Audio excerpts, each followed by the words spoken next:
ফলে আল্লাহ তাআলা বিশাল এক চিৎকার মেরে সাইয়েদনা জিবরাইলের মাধ্যমে পুরো জমিনটারে শেষ করে দিলেন।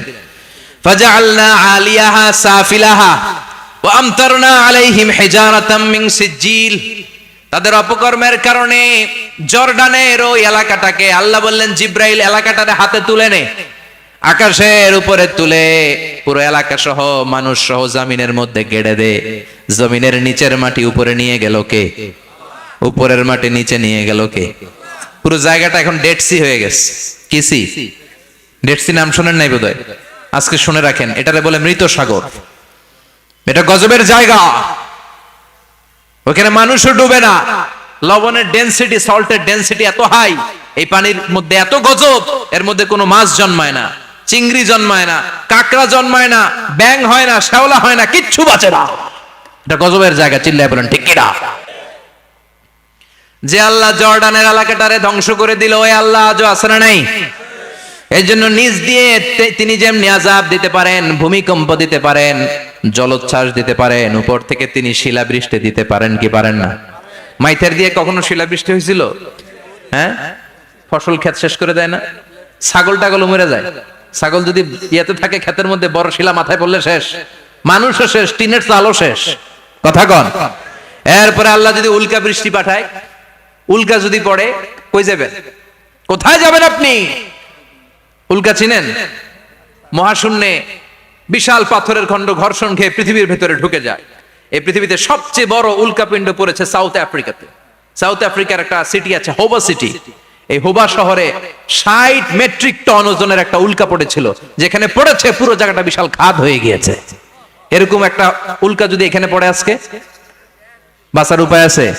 যে বিল্ডিং এ আমরা থাকি, রাত্রে বেলায় ঘুমাই আর ধুম্মা চলে ধুম দেখি রাতে, ওই বিল্ডিং এ যদি একটা পড়ে, কথা কন, ডান্স ক্লাব গুলার উপর যদি পড়ে, পতিতালয় যেগুলা আছে ওগুলা যদি পড়ে, যেই হোটেল গুলার মধ্যে আকাম কুকাম হয় ওইটার উপর যদি পড়ে, নাকি আল্লাহর এখন দেয়ার ক্ষমতা নাই? কথা কন। তার মানে বেঁচে গেছো, পার পেয়ে গেছো মনে করো না, নিজ দিয়েও আযাব আছে, উপর দিয়েও আযাব আছে। চিল্লায় বলেন ঠিক কিনা? এজন্য ভয় পেতে হবে একজন সত্তাকে, তিনি কে? সব ক্ষমতার মালিক কে?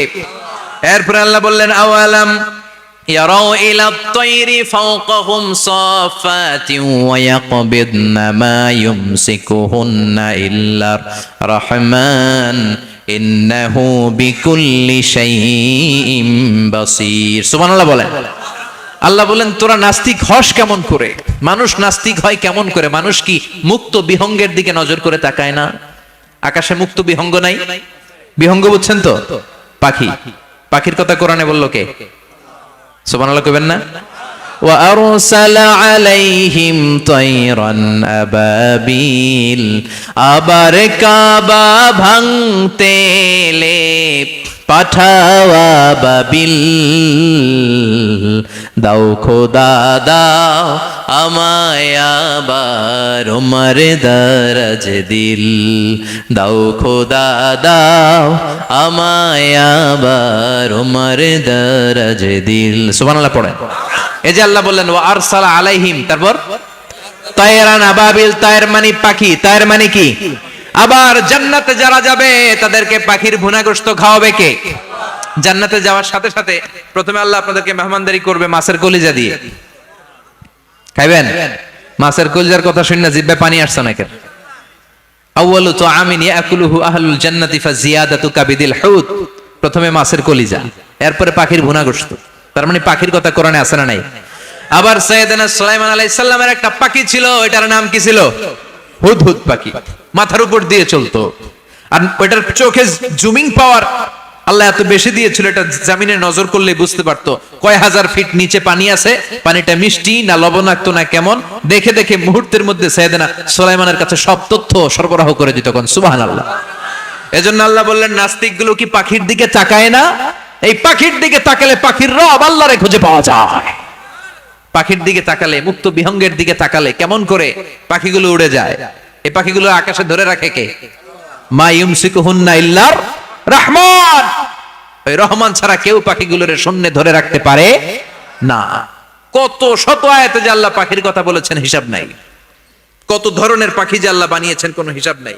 আপনারা ঘরে জিওগ্রাফিক্যাল চ্যানেলগুলো দেখেন? হ্যাঁ, না জি বাংলা দেখেন? স্টার জলসা, কিরণমালা, কি দেখেন? জিওগ্রাফিক্যাল চ্যানেল দেখবেন। ওখানে দেখবেন একটা পাখি আল্লাহ তৈরি করেছে, পৃথিবীর সবচেয়ে ছোট পাখি, নাম হলো হামিং বার্ড। কি নাম? The smallest bird ever in the world. সবচেয়ে ছোট, এটা প্রাপ্তবয়স্কে 3 থেকে 5 ইঞ্চি লম্বা হয়। এটার পূর্ণ যৌবন, এটা লম্বা কতদূর? 3 থেকে 5 ইঞ্চি। এটা প্রতি সেকেন্ডে ডানা ঝাপটাতে পারে 80 বার। কয়বার? আমাদের ডানা আছে না 2টা? আপনি আপনার ডানা 1 সেকেন্ডে কয়বার ঝাপটাতে পারবেন? হ্যাঁ, আমি ঝাপটাইলাম, কয়টা হয়েছে 1 সেকেন্ডে? হ্যাঁ, 3টা 4টা ঝাপটা দিতেই আমার সেকেন্ড শেষ। কিন্তু এই পাখিটা প্রতি সেকেন্ডে তার 2 পাখা ঝাপটায় কয়বার? পৃথিবীর সব পাখি সামনে ওড়ে, তো এই পাখি সামনে যেমনি ওড়ে, এট দ্য সেম টাইম এই পাখি পিছনের দিকে উঠতে পারে। সুবহানাল্লাহ, বাড়িতে যাই বললেন। ইউরোপের আল্পস পর্বতমালায় গুগল করবেন যে আজকে গুগলে লিখবেন যে আলপিন সুইফট একটা পাখি আছে। এই পাখিটা একবার যখন শূন্যে উড়াল দেয়, উড়ন্ত অবস্থায় এটা আকাশে 6 মাস থাকতে পারে। আকাশের মেঘের আপ থেকে পানি খায়, শূন্যে ভেসে বেড়ানো পোকামাকড় ধরে খেয়ে বেঁচে থাকে। 6 মাস পর একবার জমিনে ল্যান্ড করে, নামে কয়েকদিন থেকে আবার উড়াল মারে, আবার উড়াল মারলে আবার 6 মাস। আলপিন সুইফট। আরেকটা পাখি আছে, অদ্ভুত পাখি, নাম হোমা বার্ড। এই হোমা বার্ড উড়ন্ত অবস্থায় ডিম পেড়ে দেয়, আর ওই ডিমটা জমিনে পড়ার আগেই মাঝখানে ডিম ফেটে বাচ্চা বেরোয়, বাচ্চা উঠতে শুরু করে দেয়। এই পাখিগুলোর কথা কোরআনে আছে না নাই? এজন্য আল্লাহ বললেন, আওয়ালাম ইয়ারাউ ইলাত তাইরি ফাওকাহুম সাফাতিন ওয়া ইয়াকবিদনা মা ইউমসিকুহুন্না ইল্লার রাহমান ইন্নাহু বিকুল্লি শাইইন বাসীর। আল্লাহ বললেন, নাস্তিকগুলো কি পাখির দিকে নজর করে তাকায় না? পাখির দিকে নজর করে যদি তাকায়, তখন পাখির রব আল্লাহরে খুঁজে পাবে। চিল্লায় বলেন ঠিক কিনা? পাখিকে আরবিতে বলে তয়ের। সবাই বলেন, পাখির আরবি কি? বিমানের আরবিও তয়ের। পাখি আরবি যা, বিমান আরবিও। এই পাখি নিয়ে গবেষণা করে বিমান বানাইছে। সুবহানাল্লাহ কইবেন না?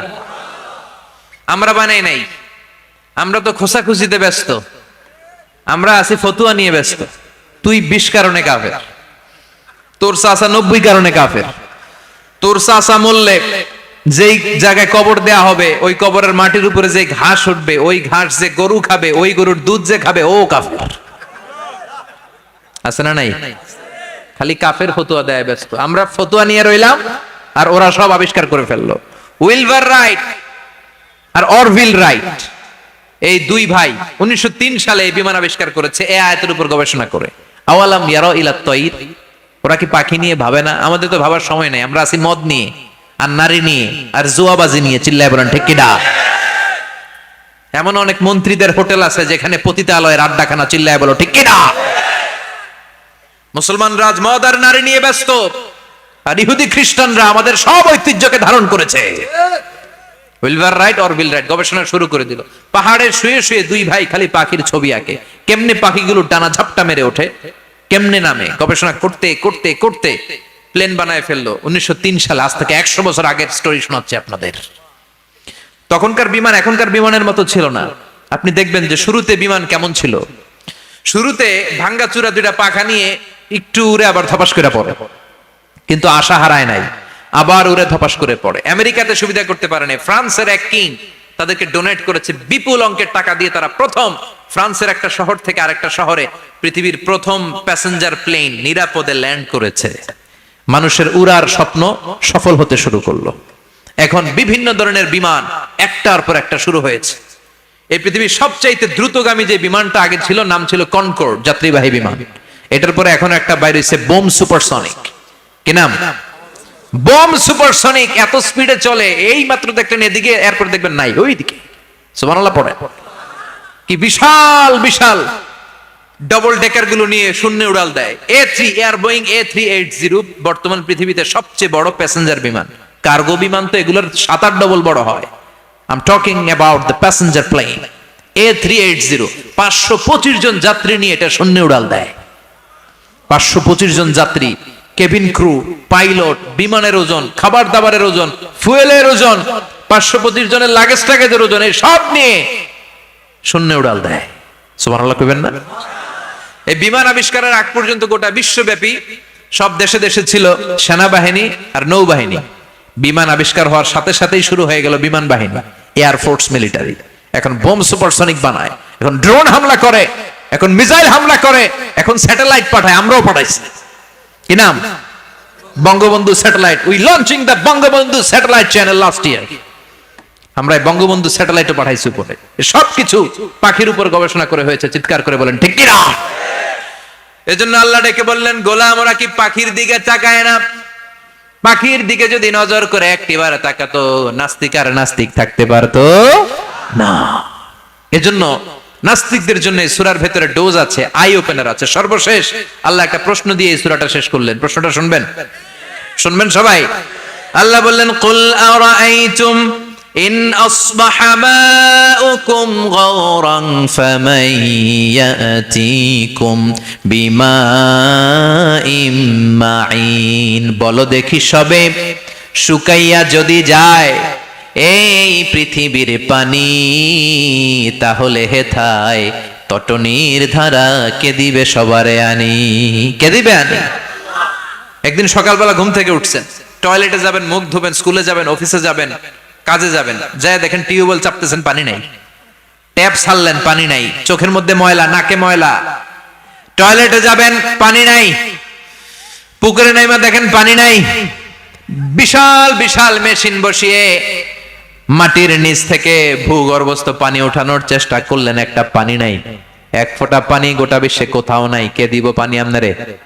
পানি সম্পদ মন্ত্রী দিব, ডোনাল্ড ট্রাম্প দিব, শেখ হাসিনা দিবে? কেউ দিতে পারবে? এক ফোঁটা পানি বানানোর ক্ষমতা আমাদের নয়। ঠিক কিনা? পানির বৈজ্ঞানিক নাম হচ্ছে H2O। কি নাম? এই দেশে H2 নিয়ে কত কথা আছে না নাই? হাইড্রোজেনের দুইটা মলিকিউল, অক্সিজেনের একটা মলিকিউল। এই দুইটা গ্যাস, হাইড্রোজেন আর অক্সিজেন, দুই গ্যাস একসাথে মিলাইলে কি হয়? কথা বলেন। মিঠা নদীর পানি। সুবহানাল্লাহ পড়েন। আল্লাহ বললেন, ঘুম থেকে উঠে যদি দেখো পৃথিবীর সব পানিগুলো একেবারে পৃথিবীর নিচে চলে গেছে, কোন মাধ্যম দিয়ে এক ফোঁটা পানির জোগাড় আর বন্দোবস্ত করা যায় না, কে তোদেরকে পানি এনে দিবে? কথা কন। আল্লাহ ছাড়া এক ফোঁটা পানি এনে দেওয়ার মতো ক্ষমতা কারো আছে নাকি? আবার পানি থেকে পৃথিবীর সব কিছুরে বানালো কে? ওয়াজআলনা মিনাল মাই কুল্লা শাইইন হাই আফালা ইউমিনুন। আল্লাহ বললেন, পানি থেকে গোটা বিশ্বের সব আমি বানালাম। সব জীবিত জিনিস তৈরি হয়েছে পানি থেকে। এটা কোরআনের কথা। কার কথা? আর ১৫০০ বছর পর বিজ্ঞানীরা এখন বলছে পানি থেকেই সব প্রাণ এসেছে। সুবহানাল্লাহ পড়েন। বিজ্ঞানীদের রিসার্চে এসেছে পৃথিবীর সর্বপ্রথম যে প্রাণীটার উৎপত্তি, এটার নাম নাকি অ্যামিবা। কি নাম? It's a very small unicellular organism in the world. এককোষী শৈবাল অ্যামিবা এসেছে পানি থেকে, ওদের কথা। তারপরে এসেছে জুপ্লাঙ্কটন, ফাইটোপ্লাঙ্কটন, ব্যাকটেরিয়া প্লাঙ্কটন, একটার পর একটা ডেভেলপ করেছে। সব এসেছে পানি থেকে। পানি নাই তো কিচ্ছু নাই। পানি হচ্ছে প্রাণের ব্লুপ্রিন্ট। চিল্লায় বলেন ঠিক কিনা? পানির মধ্যে সব প্রাণের অস্তিত্ব রেখে দিয়েছে কে? আবার ফলের মধ্যে আল্লাহ পানি দিয়ে বললেন, আন্না সাবাবনাল মাআ সাব্বা। যেখানে যতটুকু পানির দরকার, রসের দরকার, সব রস দিল কে? ক্ষীরার ভিতরে পানি আছে না নাই? কলার ভিতরে, আপেলের ভিতরে, তরমুজ, তরমুজ তো পুরাই পানি। কথা কন। ডাবের ভিতরে কে দিল? নাকি আমনে বানাইছেন? কেউ বানাতে পারে? এই পানিগুলো দিল কে? আবার আল্লাহ বললেন, মারাজাল বাহরাইনি ইয়ালতাকিয়ানি বাইনাহুমা বারযাখুল লা ইয়াবগিয়ান ফাবিআইয়ি আলাই রাব্বিকুমা তুকাযযিবান।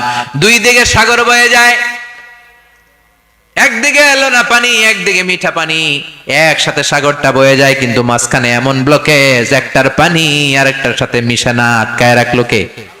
দেখছেন আপনারা কোথাও এটা? কই দেখছিলেন? গোয়ালন্দ, বুড়িগঙ্গার এখানে একসাথে পানি বয়ে যায়। এই জায়গায় পানি, এই জায়গায় পানি মিলে না, মিশে না। দাউদকান্দির এখানেও আছে, মিশে না। এর কারণ এই পাশের পানি এটা ডেনসিটি হাই, বেশি ঘন, এটা ডেনসিটি লো, এটা পাতলা, এটা টেম্পারেচার হাই, এটা টেম্পারেচার কম, এটা লবণ বেশি, এটা লবণ কম, দুইটা দুই পানি একসাথে বয়ে যায়, একটার সাথে আরেকটা মিশে না। এই কারিগরটা কে? চিল্লায় বলতে হবে কে? সেজন্য আল্লাহ বললেন, গোলাম পানি দিয়ে আমি বানালাম, পানি ছাড়া বাঁচবি না, এজন্য সব জায়গায় পানির ব্যবস্থা করে দিয়েছে কে? আবার বেশি পানি হলেও মরার ব্যবস্থা আছে না নাই? সাইয়েদনা নূহ আলাইহিস সালামের কওমকে বন্যা দিয়ে ধ্বংস করেছে কে? এজন্য পানি চাইবো কার কাছে? কথা কন। আল্লাহ মেঘ দে পানি দে ছায়া দে রে তুই, আল্লাহ মেঘ দে। সবাই পড়েন না, আল্লাহ মেঘ দে পানি দে ছায়া দে রে তুই, আল্লাহ মেঘ দে। দেয়ার মালিক একজন, তিনি কে? চাইতে হবে কার কাছে? সব ক্ষমতার মালিক কে? নাকি আমরা? আমরা ক্ষমতার মালিক আর জীবনে কোনোদিন বলবেন? মানুষ সকল ক্ষমতার উৎস, এই কথা কোনোদিন বলা যাবে? সকল ক্ষমতার একচ্ছত্র নিরঙ্কুশ মালিকানা একজনের, চিৎকার করে বলতে হবে তিনি কে? বিপদে আপদে সবসময় আমরা তার কাছে চাইবো, তার কাছে ফিরবো। আল্লাহ আমাদের সবাইকে কথাগুলো বুঝার ও আমল করার তৌফিক দান করুন। আরো জোরে পড়েন আমিন। দোয়া করে দিব। যতগুলো কথা বললাম কোরআন সুন্নাহর আলোকে বলেছি, বানিয়ে কিছু বলি নাই। তারপরেও আমার মনের অজান্তে কোনো মিস ইনফরমেশন যদি আমার মুখ ফসকে বেরিয়ে যায়, সেগুলো যেন আল্লাহ তাআলা আপনাদের স্মৃতিপট থেকে মুছে দেয়। পড়েন আমিন। সত্য সুন্দর হকের পক্ষে যা বললাম তার সব যেন আল্লাহ আমাদের সবাইকে আমলের তৌফিক দান করে। আমরা পড়ি আমিন। আল্লাহুম্মা আমিন। ইয়া রাব্বি লাকাল হামদু কামা ইয়ানবাগি লিজালালি ওয়াজহিকা ওয়া আযীমি সুলতানিক, লাকাল হামদু বিল ঈমান, লাকাল হামদু বিল ইসলাম, লাকাল হামদু বিল কুরআন। আল্লাহুম্মা জাআল, আল্লাহর আদেশে দেহে ঢুকে আল্লাহর আদেশে বের হয়ে যায়, ঠিক কি না? এই যে ছোট্ট বাচ্চাটার দেহের ভিতরে যে রূহ ঢুকলো, কে দিল? 120 দিনের আগে মানব শিশুর দেহের ভিতরে কিন্তু রূহের ফুৎকার হয় না। সহিহ বুখারীর বর্ণনা 40 40 40, 340 কত? কথা বলেন। প্রথম 40 থাকে নুতফা, তারপরের 40 হয় আলাকা, তারপরের 40 হয় মুদগা, sperm drop, blood clot and then the little flesh. ছোট্ট নাপাক পানি ছিলাম, শুক্রাণু ছিলাম আমরা। কি ছিলাম? শুক্রও ছিলাম না, শুক্রাণু, শুক্রের অণু। এক ফোঁটা শুক্রের মধ্যে 20 কোটি অণু থাকে, ওই 20 কোটির একটা ছিলাম আমি আর আপনি। সুবহানাল্লাহ বাড়িতে গিয়ে বললেন। ডিম্ব আমরা ছিলাম না, আমরা ছিলাম ডিম্বাণু, ডিম্বের। এই ডিম্বাণু আর শুক্রাণু দুইটা মিলে আল্লাহ আমাদেরকে বানায় ফেললেন জাইগট, সেখান থেকে এমব্রয়ো, তারপরে আস্তে আস্তে ইনিশিয়াল স্টেজগুলো শেষে একটার পর একটা স্টেজ পার করে তিনি আমাদেরকে বানালেন আলাকা, সেখান থেকে মুদগা।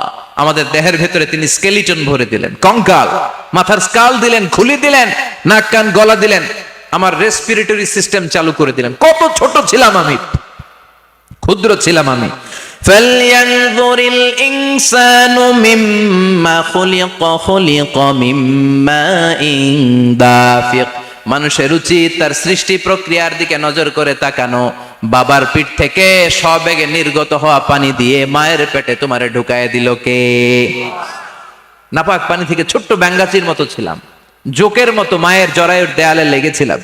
সেখান থেকে বড় করতে করতে আমার রেসপিরেটরি সিস্টেম, আমার হেয়ারিং সিস্টেম, আমার সব সিস্টেমগুলো তিনি আমার দেহের ভিতরে সেট করে দিল। চিল্লায় কোন সুবহানাল্লাহ। 120 দিনের সার্টেন পিরিয়ড শেষে তিনি দেহের ভিতরে রুহের ফুৎকার দিলেন। দেয়া মাত্রই আমার রুহুতে ধপ ধপ ধপ শুরু হয়ে গেছে। ওই যে ধপ ধপ শুরু হয়েছে, আজও থামে নাই। এই ধপ ধপ থামলে বাঁচবেন? দম ফুরাইলে আমরা ঠুস হয়ে যাবো, ঠিক কিনা? হায় রে মানুষ রঙিন ফানুষ, দম ফুরাইলে তবু তো ভাই কারোরই নাই একটুখানি। হায় রে মানুষ রঙিন ফানুষ, রঙিন ফানুষ, হায় রে মানুষ। সুবহানাল্লাহ বলেন। সে আল্লাহ বললেন, গোলাম, জীবন আর মরণের মাঝখানে আমি তৈরি করেছি রুহু।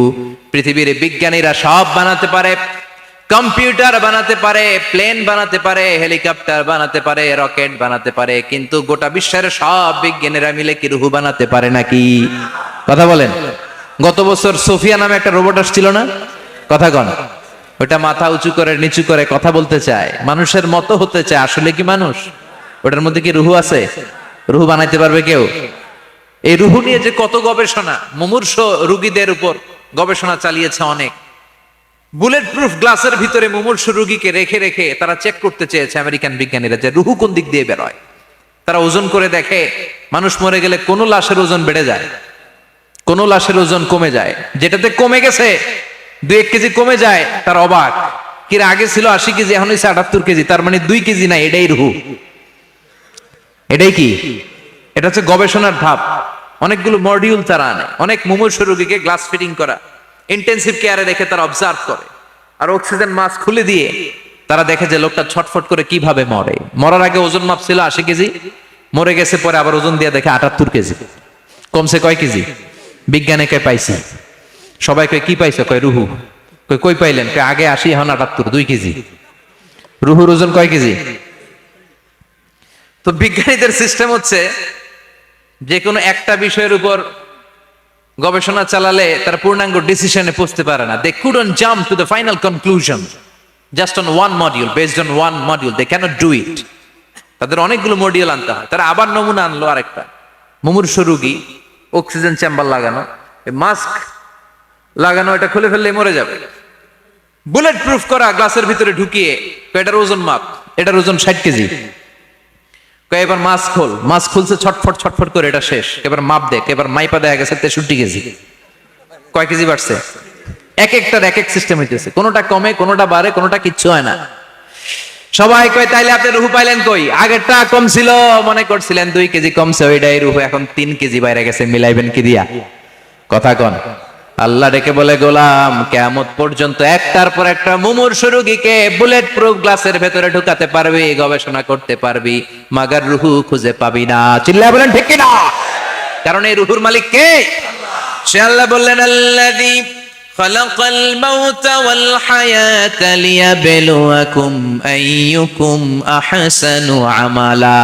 জীবন আর মৃত্যু বানালাম তোমাদেরকে পরীক্ষা করার জন্য। পরীক্ষা আছে না নাই? গোটা দুনিয়াটাই পরীক্ষা। আল্লাহ যারে পছন্দ করে বেশি তার পরীক্ষাও। আসাদুন নাসি বালাআন আল আম্বিয়া। এই পৃথিবীতে আল্লাহ সবচেয়ে বেশি বালা মুসিবত দিয়ে পরীক্ষা করেছেন নবীদের। কারণ নবীরা আল্লাহর কাছে কম প্রিয় না বেশি প্রিয়? যেহেতু প্রিয় বেশি, পরীক্ষাও। এজন্য মুমিনের উপর যদি পরীক্ষা আসে, মুমিনের উপর যদি অত্যাচার আসে, মুমিনের উপর যদি ধৈর্যের পরীক্ষা আসে, জেল জরিমানা আসে, মুমিন ওইটারে ভয় পায় না। মুমিন ভয় পায় একজনকে, চিল্লায় বলেন তিনি কে? কারণ আল্লাহর ঘোষণা, ওয়ালা তাহিনু ওয়ালা তাহজানু। ঘোষণাটা কার? ভয় নাই, তোদের চিন্তা নাই। আনতুমুল আ'লাউনা ইন কুনতুম মুমিনিন। তোমরাই বিজয়ী হবা যদি মুমিন হও, যদি মুমিন হও।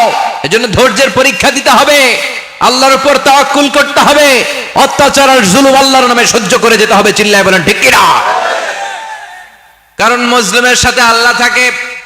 মুসলিমের বদদুয়াকে বিশ্বনবী ভয় করতে বলেছেন, কারণ মুসলিমের বদদুয়ার মাঝে আর আল্লাহর মাঝে পর্দা থাকে। যারা দুনিয়ার বুকে জুলুম করে তাদেরকে ক্ষমতার মসনদ থেকে নামিয়ে দেয় কে? আর যারা মজলুম হয়, যাদের রক্ত দিয়ে জমিন ভেজে, তাদেরকে জমিনের ক্ষমতা দিয়ে দেয় কে? আর যারা রক্ত ঝরায়, ইতিহাস বলে তারা শেষ পর্যন্ত প্রাণ আর জান নিয়ে পালাবার জায়গাটা পায় না। চিল্লায় বলেন ঠিক কিনা? এজন্য মুমিন খুব ভালো করে জানে, রাত্রি যত গভীর হয়, সুবহে সাদিকের সময় কাছে আসতে থাকে। গর্ভবতী নারীর পেটের জ্বালা যন্ত্রণা, ব্যথার পেইন যত বাড়ে, নতুন মেহমান আগমনের সময় কাছে আসতে থাকে। তেমনি ইসলামের পক্ষের শক্তির উপর যদি অত্যাচার, অনাচার, স্টিম রোলার বেড়ে যায়, এটা প্রমাণ করে ইসলামের বিজয়ের সময় কাছে আসতে শুরু করেছে। চিল্লায় বলো ঠিক কিনা? এজন্য রাব্বুল আলামিন ডেকে বলেন, গোলাম লিয়াবলুয়াকুম আইয়ুকুম আহসানু আমালা। কে ভালো আমল করো, কে খারাপ আমল করো, এজন্য আমি জীবন মরণ তৈরি করেছি। চিল্লায় কোন ঠিক কিনা? এরপর আল্লাহ বললেন, ওয়ালাকাদ যায়্যানাস সামাআদ দুনিয়া বিমাসাবিহা ওয়া জাআলনাহা রুজুমান লিশ-শায়াতিন। সুবহানাল্লাহ বলেন। ওয়ালাকাদ যায়্যানাস সামাআদ দুনিয়া। মাইকম্যান কোথায়? সাউন্ডটা বাড়াও। এত দুর্বল কেন তোমার সাউন্ড? মনে হচ্ছে আমি মাইক ছাড়া কথা বলছি। সাউন্ডটাকে স্ট্রং করো। ওয়ালাকাদ যায়্যানাস সামাআদ দুনিয়া। I have beautified the closer sky with candles, with light and stars. আল্লাহ বললেন, আমি দুনিয়ার আকাশকে তারা দিয়ে সুশোভিত করেছি। আকাশে তারা আছে না নাই? এগুলো এমনি এমনি হয়েছে না? তৈরি করছে কে? বিশ্বাস হয়? কোনো সন্দেহ আছে? এখন তো লাইটিং ফাইটিং এর যুগে তারার যে কি সৌন্দর্য আমরা বুঝি না। আমরা যখন ছোটবেলা গ্রামে যেতাম, রাতের বেলা তারার মেলা, কি সুন্দর, একটার চেয়ে একটা সুন্দর। শুকতারা, ধ্রুব তারা, সপ্তর্ষিমণ্ডল, 7টা তারার একটা চেইন আছে, চিনেন এগুলো? কি সুন্দর তারা! এগুলো তৈরি করে রেখেছে কে? প্রথম আকাশের মহাশূন্যকে আল্লাহ এই তারকা দিয়ে বিউটিফাই করেছেন। ইটস এ ক্যান্ডেল, আল্লাহ সাজিয়ে রেখেছেন। আমরা খালি চোখে যেটা দেখি এটা কিন্তু আকাশ না, এটা প্রথম আকাশ নয়। প্রথম আকাশ যে কত দূরে আমেরিকার নাসার বিজ্ঞানীরাও জানে না। খালি চোখে আমরা যা দেখি এটা প্রথম আকাশের মহাশূন্য। এর অনেক অনেক অনেক উপরে প্রথম আকাশ, এরপরে দ্বিতীয় আকাশের মহাশূন্যের স্তর শুরু, এরপরে দ্বিতীয় আকাশ, তারপরে তৃতীয় আকাশের মহাশূন্যের স্তর শুরু, তারপরে তৃতীয় আকাশ। একটার চেয়ে আরেকটা বড়। প্রথম আকাশের চেয়ে দ্বিতীয় আকাশ কত বড় বলি, আপনার হাতের আংটিটা যদি সাহারা মরুভূমিতে আপনি ছুঁড়ে ফেলে দেন, পুরো মরুভূমির তুলনায় আংটি যত ছোট, আল্লাহর দ্বিতীয় আসমানের তুলনায় আল্লাহর প্রথম আসমানটা ঠিক তত ছোট। একটার চেয়ে একটা বড়, একটার চেয়ে একটা বড়। সূর্য দেখে আমরা অবাক হয়ে যাই। 9,30,00,000 মাইল দূরে, এই পৃথিবীর চেয়ে 13 লক্ষ গুণ বড়। এটার সানশাইন, আলো আসতে পৃথিবীতে 8 মিনিট 18 সেকেন্ড লেগে যায়। আমরা মনে করছি সূর্যই বড়। আমরা বসে আছি মাইথার দিয়াতে, তাই না? এই জায়গাটার নাম কি? মাইথার দিয়া। কি খালি এতটুকু প্যান্ডেলের সমান? কত বড় মাইথার দিয়া! এই পুরো মাইথার দিয়া কোন থানায় পড়ছে? দাউদকান্দি। দাউদকান্দি হচ্ছে কুমিল্লার 16টা থানার একটা, ঠিক কিনা? 16 থানা মিলে কুমিল্লার একটা জেলা। এরকম কয়টা জেলা আছে? 64 জেলা। এই 64 জেলা মিলে আমাদের সুজলা সুফলা শস্য শ্যামলা ডিজিটাল বাংলাদেশ। কথা কন। আর বাংলাদেশ হচ্ছে পৃথিবীর সবচাইতে বড় দেশ। হ্যাঁ, 64 জেলা, এরপরে ছোট। যাদের অ্যাটলাস ম্যাপ নিয়ে যাদের ধারণা আছে তারা দেখবেন বাংলাদেশ এই শব্দটা লেখার জায়গাও আমরা পাই না। মানচিত্রে বাংলাদেশ শব্দটা লেখার জায়গা পায় না। বিআরএ উঠে যায় ইন্ডিয়ার উপর, আর ডিএসএইচ উঠে যায় আবার ইন্ডিয়ার উপর। মাঝখানের 2টা অক্ষর বাংলাদেশের উপরে পড়ে। চিল্লায় বলেন ঠিক কিনা? কত ছোট দেশ। পাশের ইন্ডিয়া 20-25 গুণ বড়। ইউরোপ আমেরিকার অনেক দেশ আছে, আমেরিকায় বাংলাদেশের চেয়ে 100 গুণ বড়। কানাডা কয়েকশো গুণ বড়, রাশিয়া কয়েকশো গুণ বড়। এরকম প্রায় 200 দেশ নিয়ে পৃথিবীর স্থলভাগ, আর 70% হচ্ছে শুধু পানি। এই সব মিলে আমাদের এই পৃথিবী। আর এত বড় পৃথিবীর চেয়েও নাকি সূর্য 13 লক্ষ গুণ বড়। তার মানে সূর্যই বড় না, সূর্যের চেয়ে অনেক বড় তারা আছে। সূর্যের পরে পৃথিবীর সবচেয়ে কাছের যে তারা বা স্টার, ওটার নাম হচ্ছে প্রক্সিমা সেন্ট্রাই। নাম কি? প্রক্সিমা সেন্ট্রাই। এরপরে আলফা সেন্ট্রাই এ, আলফা সেন্ট্রাই বি, ইটা ক্যারিনা, ব্যাটেলজিউস, এরকম একটার পর একটা তারা। যেই সূর্য পৃথিবীর চেয়ে 13 লক্ষ গুণ বড়, ব্যাটেলজিউস নামে একটা তারা আছে, ওটা সূর্যের চেয়ে 33 কোটি গুণ বড়। তার মানে কি ব্যাটেলজিউসই সবচেয়ে বড় না, ছোট্ট একটা তারা। এই ব্যাটেলজিউসটা খেয়ে ফেলাইতে পারে এরকম 1000 কোটি গুণ বড় সাইজের তারা আছে না নাই? এরকম কয়েক বিলিয়ন তারা নিয়ে আমাদের গ্যালাক্সি গঠিত। আমাদের গ্যালাক্সি, এটার নাম মিল্কি ওয়ে। এটার নাম কি? আমাদের গ্যালাক্সি। এই গ্যালাক্সিতে আমাদের অবস্থান। এরকম কত হাজার কোটি গ্যালাক্সি আছে আমেরিকার নাসার বিজ্ঞানীরাও জানে না। আমাদের গ্যালাক্সির সবচেয়ে কাছের যে গ্যালাক্সি, ওই গ্যালাক্সিটার নাম হচ্ছে অ্যান্ড্রোমেডা। কি নাম? অ্যান্ড্রোমেডা। আমাদের গ্যালাক্সি থেকে কেউ যদি কাছের গ্যালাক্সি অ্যান্ড্রোমেডাতে যেতে চায়, তার 2.5 মিলিয়ন লাইট ইয়ার্স সময় লেগে যাবে। কথাটা কঠিন হয়ে গেছে, আমি ভেঙ্গে বলি, তারপরে সুবহানাল্লাহ কইবেন। আমাদের গ্যালাক্সির নাম মিল্কি ওয়ে। মিল্কি ওয়ে থেকে যদি কেউ অ্যান্ড্রোমেডাতে যেতে যায়, কত সময় লাগবে? 2.5 million light year. Light year মানে আলোকবর্ষ। আলোর গতিতে যদি ছোটা যায়, 2.5 মিলিয়ন মানে হচ্ছে প্রায় 25 লক্ষ। তাহলে পৃথিবীতে সবচেয়ে দ্রুতগামী যে বিষয়টা আবিষ্কৃত হয়েছে সেটা হচ্ছে আলো। এই যে লাইট মারলে যে ছোটে, এই লাইট প্রতি সেকেন্ডে 1,86,000 মাইল বেগে ছুটতে পারে। 1 মিনিটে না, 1 ঘন্টা না, 1 মিনিটে না, 1 সেকেন্ডে আলো চলে যায় কয় mile? 1,86,000। Could you imagine that?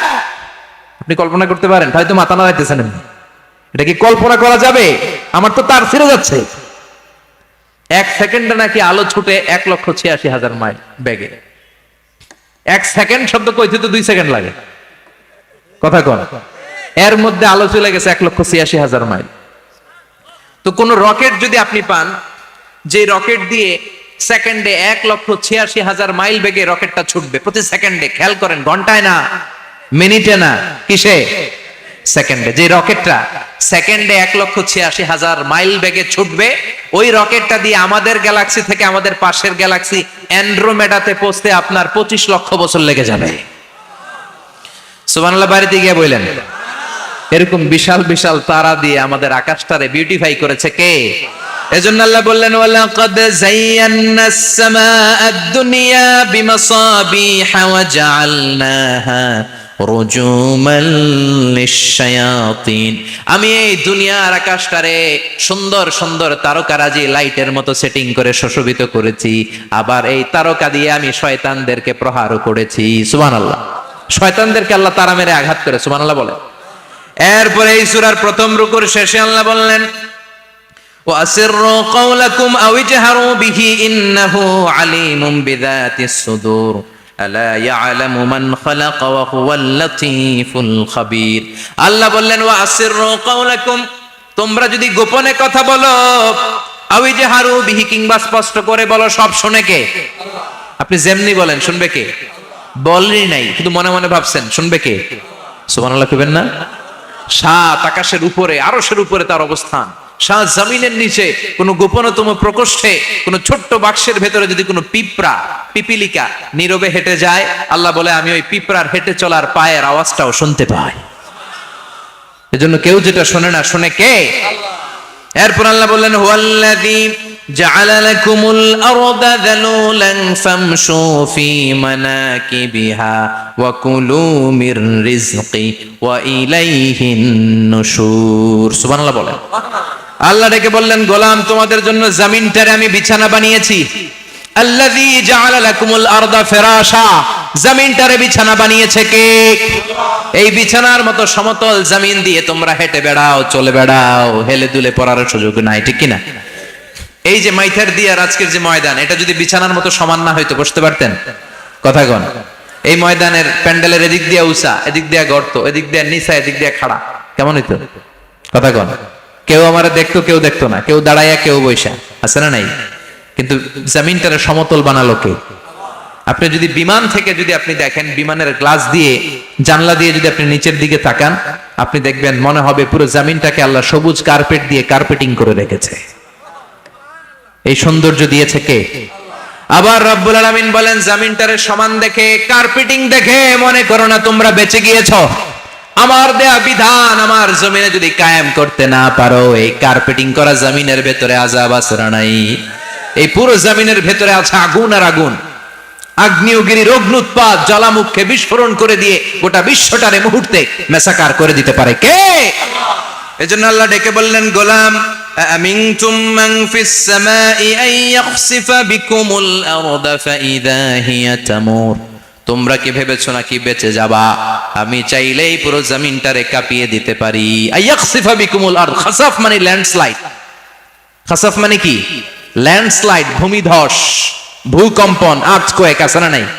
বাংলাদেশে তো ভূমিকম্প হয় না, না? টের পাইছেন? মাঝে মাঝে মাঝরাতে হয় না? 3টার দিকে নিজেই দৌড় দিব না বাচ্চারা লইয়া দৌড় দিব, লুঙ্গি পইরা দৌড় দিব না লুঙ্গি ছাড়া দৌড়াবো, কথা কম। এই ভূমিকম্প আছে না নাই? আল্লাহ বলে, মনে করো না জমিনটা সমতল, কার্পেটিং করে দিয়েছি, এই কার্পেটিং এর ভিতরেও আগুনের দলা আছে না নাই? আবার আল্লাহ বললেন, আমিনতুম মান ফিস সামাই আন ইউরসিলা আলাইকুম হাসিবা। নিচে যেমনি কার্পেটিং করা জমিনের ভেতরে অগ্নুৎপাত রেখে দিয়েছি, মাথার উপর থেকে আযাব দেওয়ার সুযোগ আছে না নাই? চাইলে আল্লাহ অগ্নি বৃষ্টি দিতে পারে, আগুন বৃষ্টি দিতে পারে, ঠান্ডার বজ্রপাত দিতে পারে।